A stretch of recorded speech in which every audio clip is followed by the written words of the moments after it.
Dean Nicole Tracy, the Department of Language and Literature, the Cultural Affairs Committee, Jean Dolan, Damon Honeycutt, and Christopher Bursk.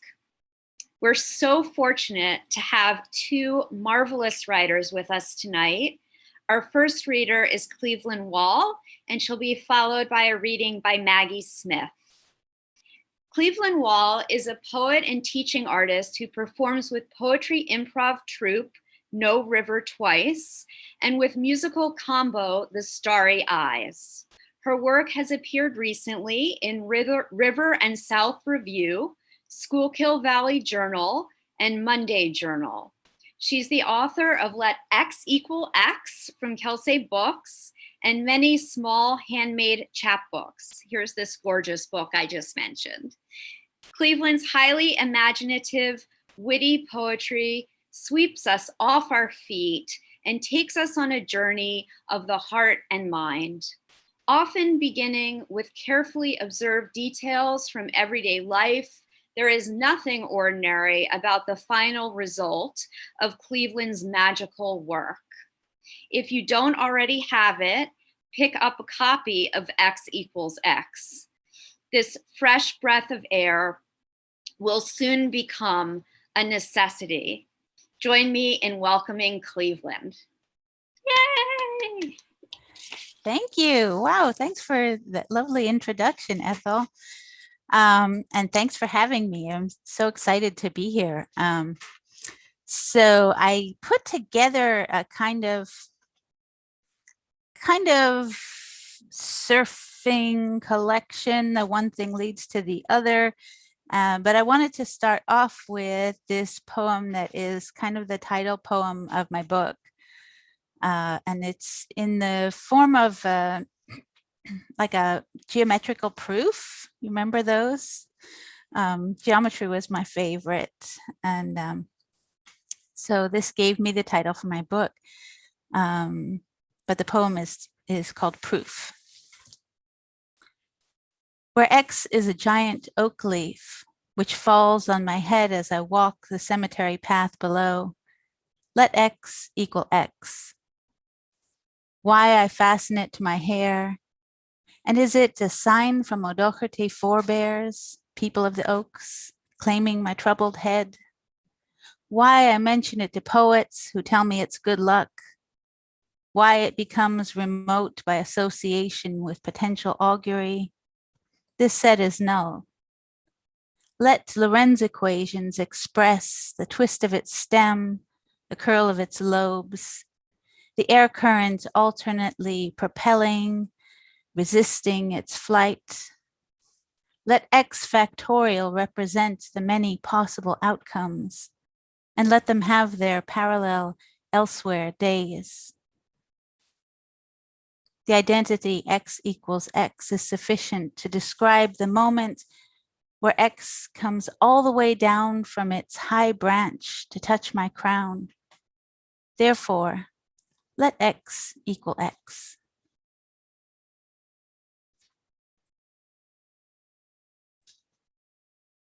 And from there, since we're in this spooky Zoom land, YouTube land atmosphere for the reading, I thought I would do a computer themed poem coming to you from my bunker in an undisclosed location. This poem is called The New Omniscience. The algorithm is watching. It sees you scroll and click, click. The algorithm watches you type an impassioned reply to some incendiary post. Type and stop and open another tab. Consult the thesaurus. Look for a meme, maybe check facts. The algorithm sees you construct a devastating rebuttal, then delete because TLDR.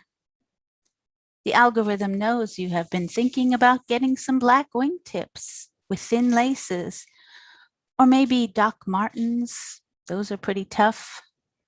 but also knows you search for chatoyance, WYSIWYG, DIY wart removal, squamous cell carcinoma, green burial. What is love? The algorithm knows what you will do next before you do. It knows what you will say and how you will say it. And you have wanted to be known, haven't you? Wanted it to be known which iconoclastic rock star you would be if you were one, which you are definitely not. The algorithm knows when you are sleeping. It knows when you're awake. But do not worry. The algorithm does not judge, merely calculates how best to serve you.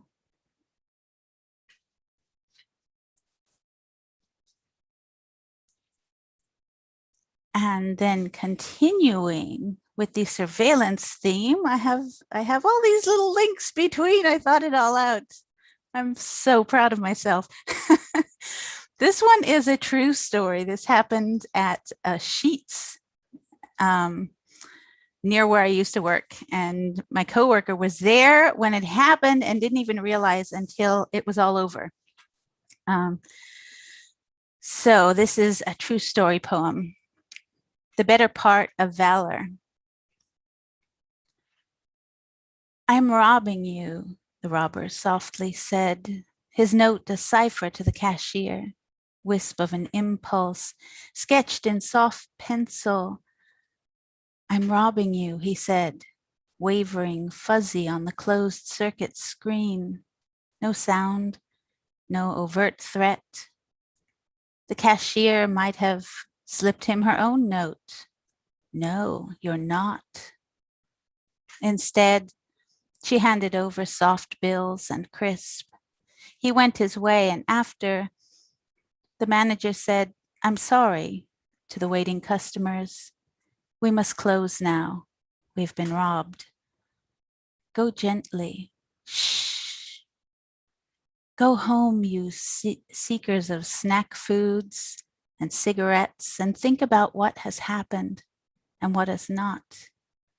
You, sir, on your night shift break, put down your sandwich and go. There is no supper for you here. Quiet has stolen into this place. Nothing further to retail tonight.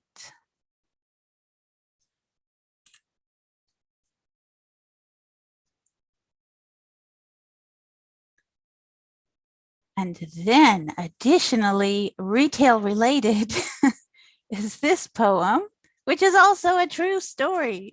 Double connection. Oh my gosh, I'm geeking out. Okay, so this happened when I had to stay over in Philadelphia at a hotel. It's called Confetti. Because the ice machine was broken and I had to go up to the next level, bucket under my arm, because I was parched nigh unto death, my achy bare feet took me past the place where 3 bits of confetti winked from the hotel hallway carpet. 3 penises cut out of chrome-finished plastic, 2 pink, 1 silver, and my mind wandered to the manufacture of penis-shaped confetti, pictured huge industrial punches punching out sheet after sheet of pink penises, silver penises, chubby, cartoonish. Someone was in charge of designing that silhouette. Someone likely else caused a die to be made to cut the shape out. The many replicas were packaged and transported to a shop and inventoried, and then sold to a bachelorette or someone just fond of penises, and somehow strewn on the hotel carpet like so much profligate seed. I put these 3 strays in my pocket and carried on in search of a functioning ice machine.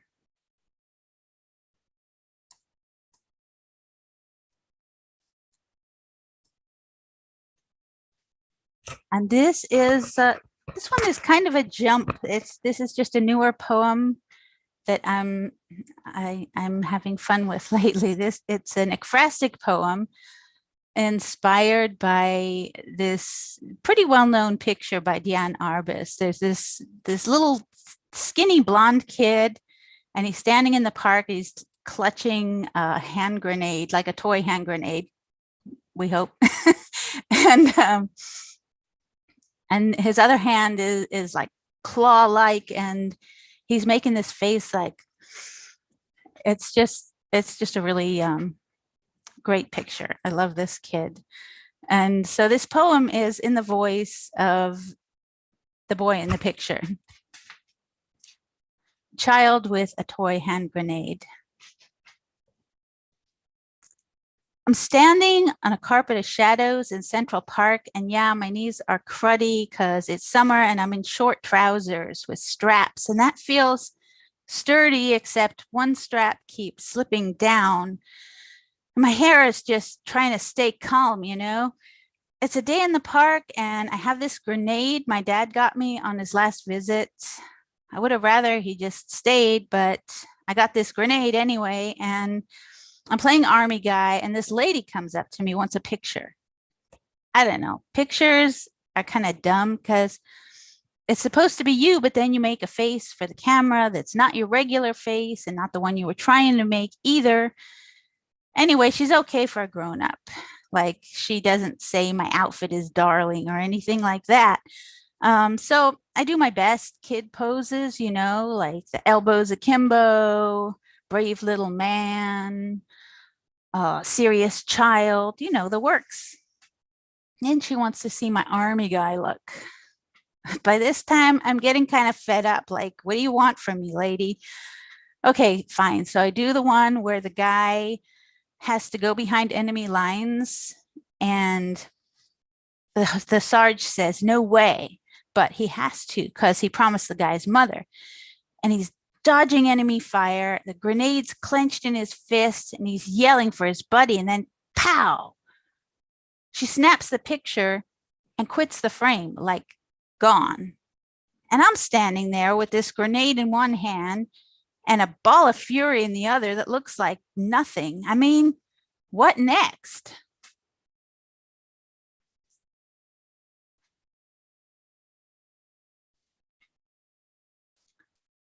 So that's that kid. And from there, I have another persona poem that is set in New York. This is in the voice of a Tootsie Pop that I saw. I was at Times Square station at the bottom of the steps in like the filthiest, worst place imaginable. Is this Tootsie Pop that looks like it has recently come out of somebody's mouth. And so this is a poem in the voice of that Tootsie Pop. Dropout. Confessions of a Fallen Tootsie Pop. It was early on I came here, not long after unwrapping. There was the customary brightening, the sharpened sound, and I was plunged into the warm, dark, almost silence, save for the odd gurgle or click. You weren't supposed to notice those, but we'd all heard the stories, or if not heard, then felt them. I remember the knobbly weight rolling over and over me, slicking away my edges, taking off my outer elements easily, meet and greet with saliva agents, and off they'd go down that fathomless dark river to where, and to where, and to where, I don't know.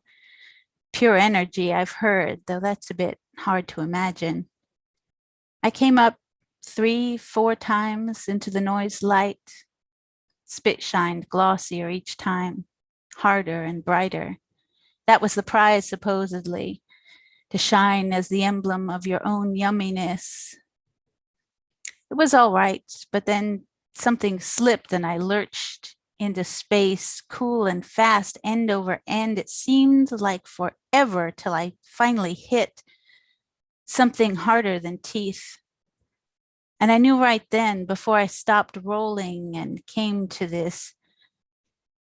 rest on this great The bond was broken. I'd have no more truck with any pink mouth. That world was closed. I live in the noise light now. Sometimes the great rumbles. The first time it happened, I was afraid, but as no crunch ensued, and again no crunch, I came to enjoy the deepity tremors and the great shuffle and flurry of new motes that comes after. I've been consorting with all manner of particles. Some cleave to my skin, some closer, insinuating. There's even a kind of wet here, more subtle than saliva. I should be sorry, maybe, for not fulfilling the purpose my maker intended, but I'm not. And anyway, what good would that do? It's begun. The ambient salts have found me. Already tingling, I begin to swell.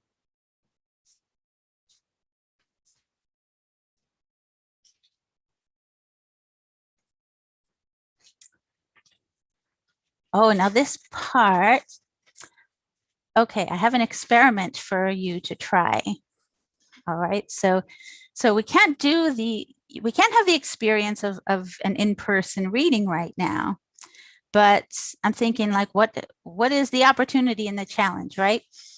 So the opportunity is, if you're looking at this on YouTube, there's no Zoom camera even on you. You're in your own space, probably. So you can move in any way that you want. So I'm going to invite you to experience this next poem in a somatic way, like experience it with your whole body instead of like just screen to head, direct conduit. Get your whole body involved in this. So what I suggest you do is nothing strenuous. Just lie down in a comfortable place, lie on the floor, lie on the sofa, stretch out like the arrow of time.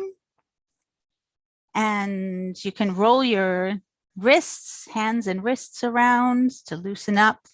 You can roll your ankles. You can roll your eyes. I think some of you are already rolling your eyes. Thank you for playing. And so for most of this poem, you'll just have your eyes closed and be listening and experiencing the poem with your whole body, okay? And at a certain point, the clock strikes. And as the clock strikes, with each chime, you could turn your head from side to side to side. And after the chimes, I'll give a little snap. Hopefully you can hear that. And when you hear that, open your eyes. Okay, that's all there is to it. Nothing taxing, but if you can't do it with your physical body, then definitely do this with your astral body. I'm going to check. Okay, my astral body is walking about right now, checking on you. All right, so this poem, after all that explanation, is not that long. Get yourself comfortable and ready to go. Close your eyes. Conspiracy. I lie to myself with clocks. I make them say, it's later than you think. Then half believe it. Let them hustle me out the door to arrive almost on time, less late anyhow than if I lived on real time. Real time trips me up. The cognitive delay between happening and experience of happening means it is always later than you think. I want to hedge, pretend the time has come before it has, before anything is truly irreversible. I play at will I, won't I, will I, won't I, lie to myself with clocks that say it's later than I think, but say it with a wink. For when they strike 13, Wrong, wrong, wrong, wrong, wrong, wrong, wrong, wrong, wrong, wrong, wrong, wrong, wrong. We all know what time it is really.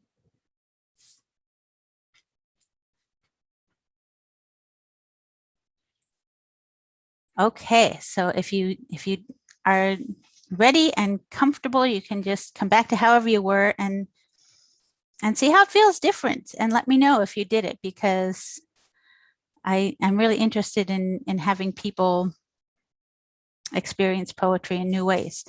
So I have one more poem to share with you, and this one is actually the last track on the album that I did with the Starry Eyes. We had put together this show and we recorded the pieces from it. It's a kind of a mashup. Usually we perform this as a mashup with poetry and classical guitar repertoire, right? So, and then the album was released like right before the pandemic, and I kind of forgot about it. But this is the ending poem from it, which is called The Long Goodbye. Don't be a stranger. Don't be any stranger. Stranger than usual. The usual strangeness, a new normal any stranger could tell you is not normal. Not normal, not normal. Not normal, not normal, normal, normal. Don't be that stranger. Don't be any stranger. Stranger, be normal, be new, the new normal, the not normal normal, but don't be any stranger than that. Stranger, don't be. Because being is stranger than not being. That's normal, strangely, while being is odd. The odds are against it. Yet here we be in the new normal, the not normal, not for long. And I long for a party so long it wraps round the world 7 times and nobody sinks in the oceans because we have rafts, rafts of rafts. They block up the shipping lanes, but it's okay because all the sailors are at the party. All the goods are at the party. All the apples and mangoes, all the nug champa and frankincense, all the paper, all the toys, even the widgets, all of those, whatever they are. All the goods are at the party and it is all good. No one is a stranger, and none of this is stranger than being is, and being isn't any stranger than need be. We'd be all alone together, all along the long party line I long for so long, my odds, my finical friends. Don't be any stranger, not just any stranger. Be lovely, be long. So long.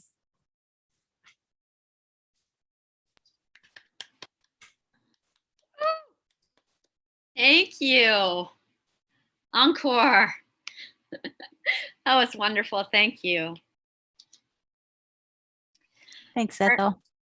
Our next reader, Maggie Smith, is the author of Good Bones, The Well Speaks of Its Own Poison, Lamp of the Body, and the national bestseller Keep Moving, Notes on Loss, Creativity, and Change. Her latest collection of poems, Goldenrod, will be released in 2021, this July. Smith's poems and essays are widely published and anthologized, appearing in Best American Poetry, The New York Times, The New Yorker, The Paris Review, Plowshares, The Washington Post, The Guardian, and elsewhere. In 2016, her poem Good Bones went viral internationally and has been translated into nearly a dozen languages. Public Radio International called it the official poem of 2016. Maggie's gorgeous lyric poems are graceful and deeply felt. They invite us in gently, generously making room for us to form our own connections and conclusions. And if you need to grieve or need help moving on, which probably covers most of us, Smith is the poet to have by your side. Pick up her newest in July as soon as you can. Thank you so much for being with us, Maggie. Oh, thank you, Ethel and Cleveland. I feel so fed by that reading. So thank you. I feel like I have so much language percolating in my mind. I just want to sit with it, but I have to read poems. So I guess I have to work. Really, I just want to soak all that up. But I have to work. So I thought that I would read some poems from Good Bones. And then I'll read some poems from Goldenrod, which is the new book out this summer. I don't know how that's only a few months away. Time is very distorted, I think, more than normal, perhaps. So these are from Good Bones. I'm just going to sort of flip my way through and read what strikes me tonight. This is the first poem in the book, and fun fact, the original title poem of this book before Good Bones went viral. So the manuscript was called Weep Up, and that is the name of this poem. Weep up.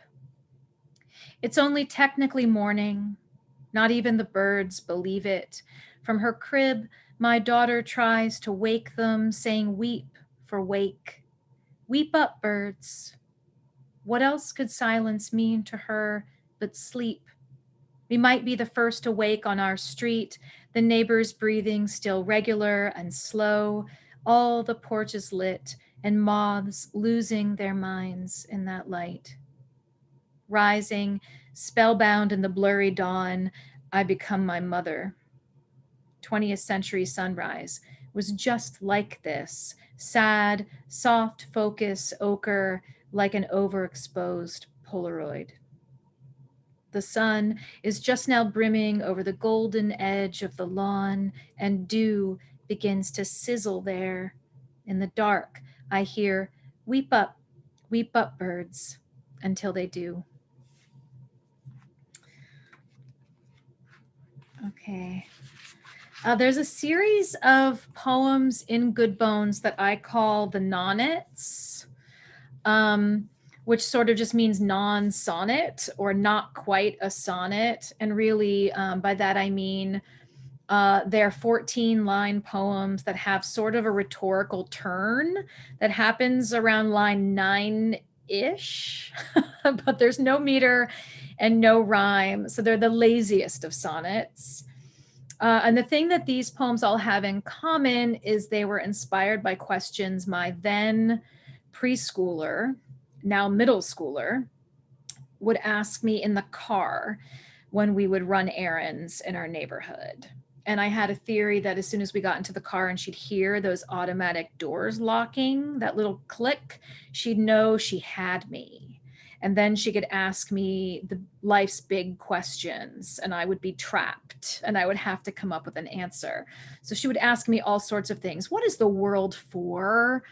You know, where was I before I was in your belly? I mean, just insane questions that, you know, I'm just trying to get to the post office. So all of these poems have an epigraph. And the epigraph is her question that she asked when she was 3 or 4 years old. And the poem is mercifully for her, not the answer I gave her in the car, but sort of the meditation that I later kind of sat with her question. It's hard enough to be a poet's kid. You don't really want sonnets as responses on the way to the CVS. So this is the first one in the book. It's called Sky. And the epigraph, her question, age 3, is, why is the sky so tall and over everything? What you draw is a blue stripe high above a green stripe, white interrupted. The real sky starts at the tip of each blade of grass and goes up, up, as far as you can see. Our house stops at the roof, at the glitter black overlap of shingles where the sky presses down, bearing the weight of space, dark and sparkling on its back. Think of sky not as blue, not as over, but as the invisible surround, a soft suit you wear close to the skin. When you walk, the soles of your feet take turns on the ground, but the rest of you is in the sky, enveloped in sky. As you move through it, you make a tunnel in the precise size and shape of your body. I was thinking about those pictures that kids draw of landscapes. And if you give them a white piece of paper, they draw the sky at the top and they draw the grass at the bottom. And then there's just all this white space between the sky and the grass. But really, that's not how the sky works. The sky comes down to the tip of the grass. And everything that's in the scene is enveloped, should be enveloped in blue. And that's how I think about it when I'm moving in the world, is I'm in that. My feet are on the ground, but I'm in that blue part. Again, hard to be the child of a poet who tries to convince you that you're actually sort of flying when you're just walking down the street. All right. This is kind of a sister poem to that poem. It kind of references some of that conversation. And the title is a run-in, so it goes straight into the first sentence of the poem. At your age, I wore a darkness several sizes too big. It hung on me like a mother's dress. Even now, as we speak, I am stitching a darkness you'll need to unravel. Unraveling another you'll need to restitch. What can I give you that you can keep? Once you asked, does the sky stop? It doesn't stop. It just stops being one thing and starts being another. Sometimes we hold hands and tip our heads way back so the blue fills our whole field of vision. So we feel like we're in it.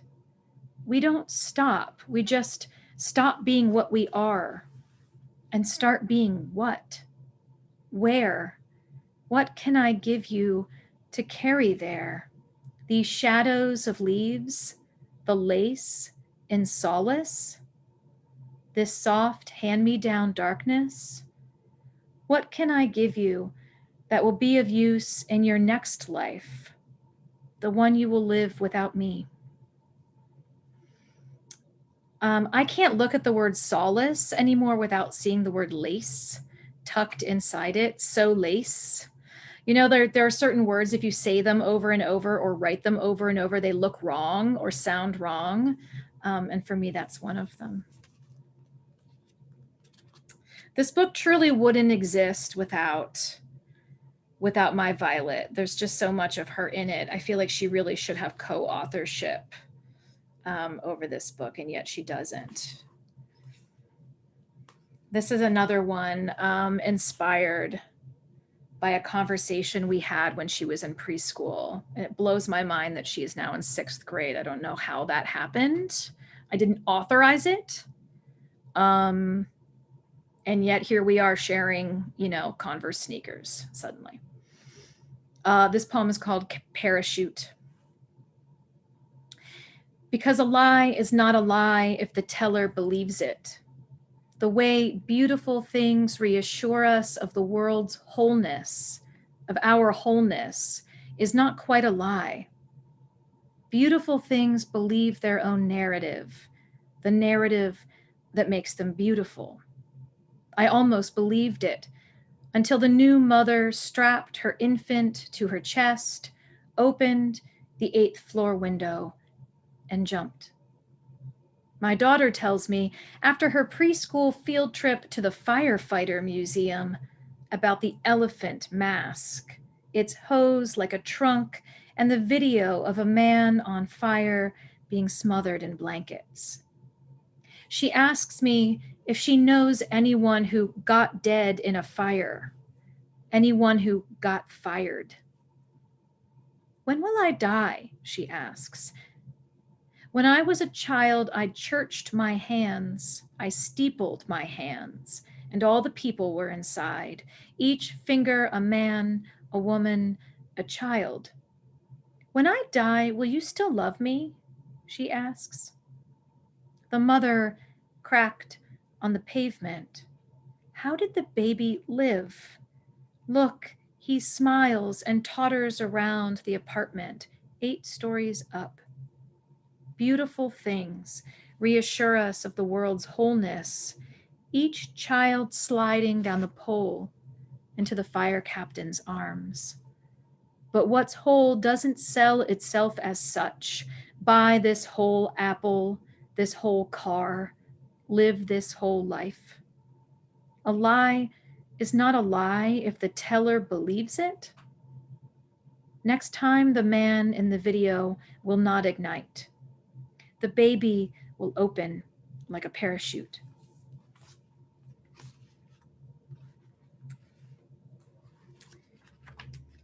This is Good Bones. Life is short, though I keep this from my children. Life is short, and I've shortened mine in 1,000 delicious, ill-advised ways. 1,000 deliciously ill-advised ways I'll keep from my children. The world is at least 50% terrible, and that's a conservative estimate, though I keep this from my children.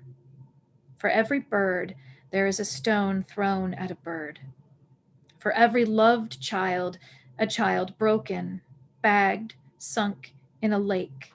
Life is short, and the world is at least half terrible, and for every kind stranger, there is one who would break you, though I keep this from my children. I am trying to sell them the world. Any decent realtor walking you through a real shithole chirps on about Good Bones. This place could be beautiful, right? You could make this place beautiful. All right, I'm going to stop in this book there, I think, and we'll move on to Goldenrod. These poems really begin where that book left off. So that's the beauty of sort of writing a book, is that you don't really know what you're doing until you've done it, or at least that's my experience. So when I finished the poems that would be in Good Bones, it was actually 2015 I finished that book. And then I was, continuing to write poems, not knowing what would happen. And so I had the experience of getting to print out all of the poems I had written since Good Bones was published. And it was, hundreds of poems, and looking through all of them and trying to find the book in those. And if you're lucky, you find one, or if you're really lucky, you find two. If you're not so lucky, you don't have one yet. You have to keep writing. So these poems are mainly from the period of, 2015 to 2019. And then during the pandemic, I was able to write 2 or 3, not that many, because let's face it, who was really trying to be very productive in the past year? Most of us were just trying to live and parent and take care of our loved ones. So there are a few poems in this collection that are sort of pandemic poems, but most of them predate that. This is the title poem, written from the passenger seat of a car traveling near Peoria, Illinois, on a legal pad, as I'm sure many a poem has been written. Goldenrod. I'm no botanist. If you are the color of sulfur and growing at the roadside, you're goldenrod. You don't care what I call you, whatever you were born as. You don't know your own name. But driving near Peoria, the sky pink-orange, the sun bobbing at the horizon, I see everything is what it is, exactly, in spite of the words I use. Black cows, barns falling in on themselves, you. Dear flowers, born with a highway view, forgive me if I've mistaken you. Goldenrod, whatever your name is, you are with your own kind. Look, the meadow is a mirror full of you, your reflection repeating. Whatever you are, I see you, wild yellow, and I would let you name me. This book is dedicated, this new book is dedicated to my parents and to my children, both of whom, it occurred to me, named me. And so as I named the goldenrod, they got to decide what I'm called. So I'm Maggie and I'm Mom, and I'll carry those things all my life. This poem is called In the Grand Scheme of Things, which is something I say a lot. And I think at some point on saying it, I realized it doesn't exist. And yet I say it all the time. In the grand scheme of things. It sounds like someone wound up the wrens and let them go. Let them chatter across your lawn like cheap toys. And from here, an airplane seems to fly only from one tree to another, barely chalking a line between them. We say the naked eye, as if the eye could be clothed, as if it isn't the world that refuses to undress unless we turn our backs. It shows us what it chooses, nothing more, and it's not waxing pastoral. There is too much now at stake. The skeletal rattle you hear at the window could be only the Hellion roses in the wind, their thorns etching the glass, but it could be bones. The country we call ours isn't, and it's full of them. Every year you dig that goddamn rosebush from the bed, spoon it from soil like a tumor, and every year it grows back thick and wild. We say, in the grand scheme of things, as if there were one. We say, that's not how the world works, as if the world works.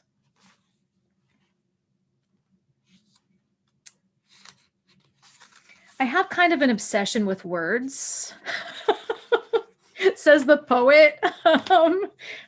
Sometimes people say, why are you a poet? And I'm like, I have no other skill set. I'm actually not good at anything else. I'm like hopelessly mediocre as a human in most other areas, probably because I put all of my eggs in this basket fairly early.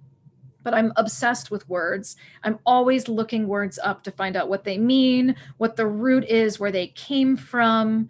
I don't know. It's like a little hobby of mine. So when someone says a word, I'm the person who pipes up. It's like, do you know that actually comes from the old French, meaning, no, I'm not fun at parties. So that's a preface for this poem, which is called Lacrimé. Green dashes for grassland, brown dots for desert, solid blue for water. The children's atlas is all simulacra, from the Latin for likeness, which always reminds me of lacrimé, Latin for tears. That's the rickety bridge my brain makes over the river, or the kinked blue line that stands for it. What a landscape in the symbolic distance, dark green lollipops for deciduous forest, a cluster of black carrots for mountains.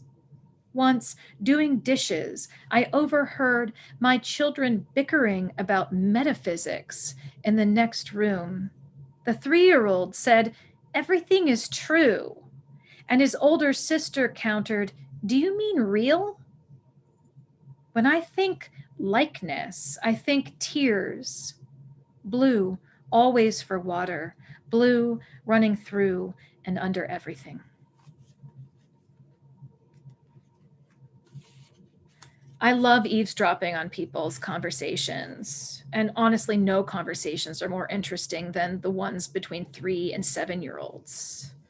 I mean, it might be on like SpongeBob, but if you listen long enough, they'll get to metaphysics. This poem was born on Twitter. as you know, not that many poems are, and it's probably better that way. But I read someone else's tweet and it gave me an idea for a poem. So the first sentence of the poem is someone else's tweet. Poem beginning with a retweet. If you drive past horses and don't say horses, you're a psychopath. If you see an airplane but don't point it out, a rainbow, a cardinal, a butterfly, if you don't whisper, shout, albino squirrel, deer, red fox, if you hear a woodpecker and don't shush everyone around you into silence, if you find an unbroken sand dollar in a tide pool, if you see a dorsal fin breaking the water, if you see the moon and don't say, oh my God, look at the moon, if you smell smoke and don't search for fire, if you feel yourself receding, and don't tell anyone until you're gone.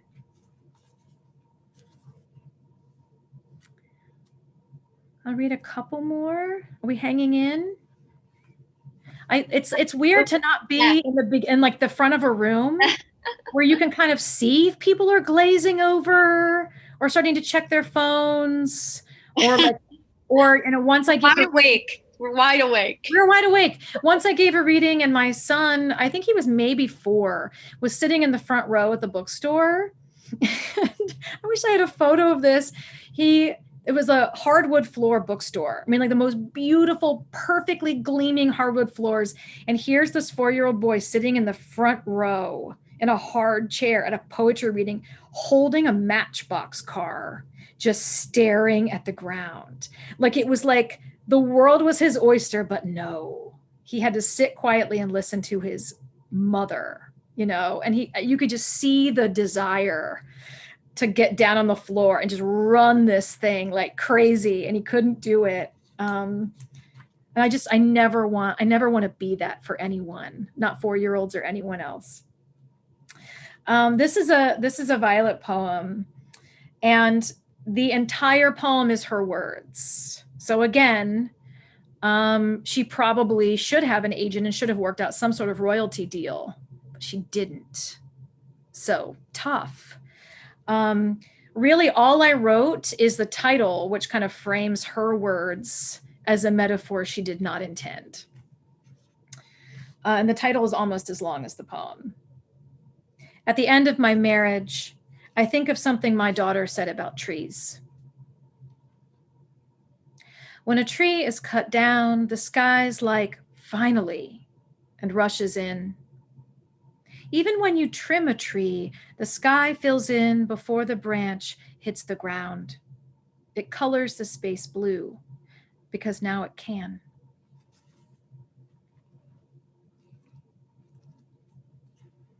All right, I'll read one last poem. And this is one of the poems I wrote during the pandemic when I wasn't, crying, scrolling the news, roller skating with a margarita in one hand because it seemed like a decent way to cope some days, or helping my kids do math, even though I'm woefully inadequate at that, even at their ages. I think the title frames it pretty well. It's during lockdown, I let the dog sleep in my bed again. Last night, my daughter cried at bedtime. Of loneliness, she said. She's seen the graph, the jagged mountain we need to press into a meadow. And maybe she pictures the drive home from southern Ohio, how the green hills flatten without us doing a damn thing, no sacrifice required. I tell her the steep peak makes loneliness our work, makes an honorable task of it. But I shut myself in the bathroom and cry hard into a hand towel. I walk alone in the snow, squinting up into the big wet flakes, letting them bathe my face. I tell myself it is a kind of touch. I tell myself it will do. I'll stop there. Thank you. Thank you so much, Maggie. What a beautiful reading. And thanks again to both of our readers. You, in addition to amazing work, you both have gorgeous voices. So, it's just wonderful, marvelous reading from both of you. Thank you. So I just have a few questions tonight from students. And the first one is for Maggie, the second one is for Cleveland, and the third one is for both, but you can both chime in at any point. Maggie, can you comment on your choice to put familial love in most of your poems in Good Bones? You talked a lot tonight about the poems about your daughter and how central they are, and students really responded to that sense of familial love in the book. So just anything you can tell us about your choices there, or did that just come naturally, or? I love that question. I think I felt when I was a bit younger that there was sort of the life and the work. And I was really sort of trying to keep my life from being sort of an interruption in the work, and the work from being an interruption in the life. And at a certain point, I just realized, like, no, it's actually all the same stuff. So the reason my kids, and in some cases my parents or my sisters, come up in, and really all of my books, but certainly in Good Bones, is because that's how I spend my time. And that's what matters to me. So probably if I were someone who, worked like on a fishing boat several months out of the year, I would be writing poems about that. Or if I were a serious athlete, probably there would be poems about that. And I think it seems like a natural thing to pull your material from the stuff of your life. And especially for the past few years, the big stuff of my life has been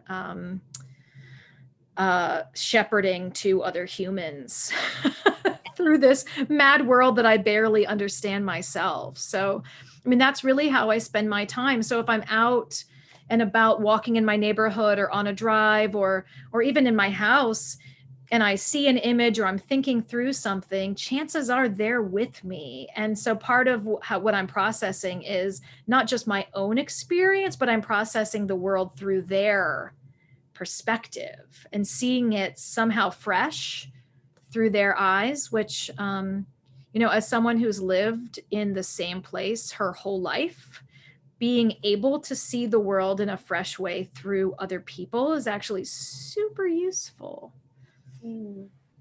Makes sense. Thank you. Cleveland, we're wondering what some of the sources are of your poems, and where you get your ideas, because your poems take us on these wonderful journeys. It seems like there are so many locations and so many objects. So can you comment at all about where you get your ideas from?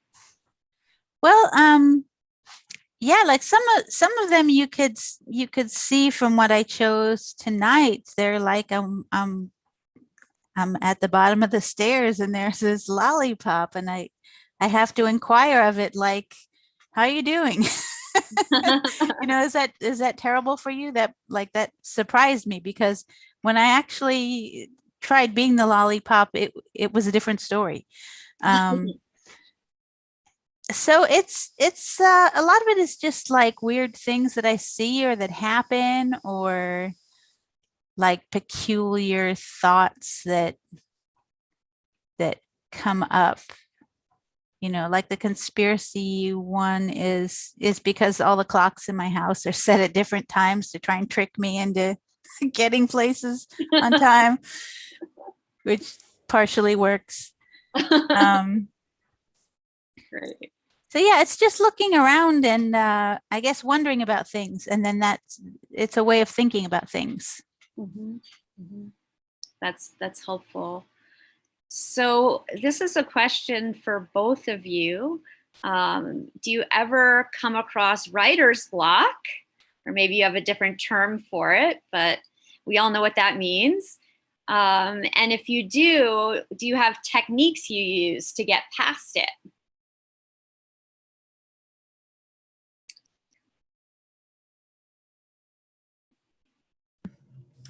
I think the thing that gives me writer's block is having an idea of how I want the thing to go, which is like doom. Don't do that. Don't try to make it do something. Never try to make a poem do something. It won't. And I just go away and work on something else, maybe even like a different medium, do a collage or something else to just walk away and let my subconscious work on it for a bit. Mhm. I love that idea. You're sort of letting future you deal with it. It's like, you know what, it'll be there. I'll come back to it. I think I don't face the blank page often because I'm often not working on deadlines when it comes to poems per se. So if I get an idea, I jot it down in like my little notebook, and then maybe I come back to it, or maybe I forget. And then 6 months later, I'm going through the notebook and I find the idea and I'm like, oh, I should build onto that and make something. But I often don't sit down to a blank page with the pressure to write something. I wait until something hits me and then I sit down to write. Though it makes sense to me that students want to know the answer to that question. Yeah. Because I felt differently about writer's block when I was in graduate school and I had to show up to workshop every week with something to pass out. And I am not a write every day, or frankly, even write every week kind of writer. I am not, I don't have a schedule. I don't have a routine. I never have. I barely sleep on a schedule, so I'm certainly not writing on a schedule. So I understand that like panic feeling when you have to have something, and not only just to turn in maybe to a professor, but to others, your peers, and share. And so the workaround that I found in graduate school that helped me, that still helps me, is to write a series, is to give yourself kind of an assignment.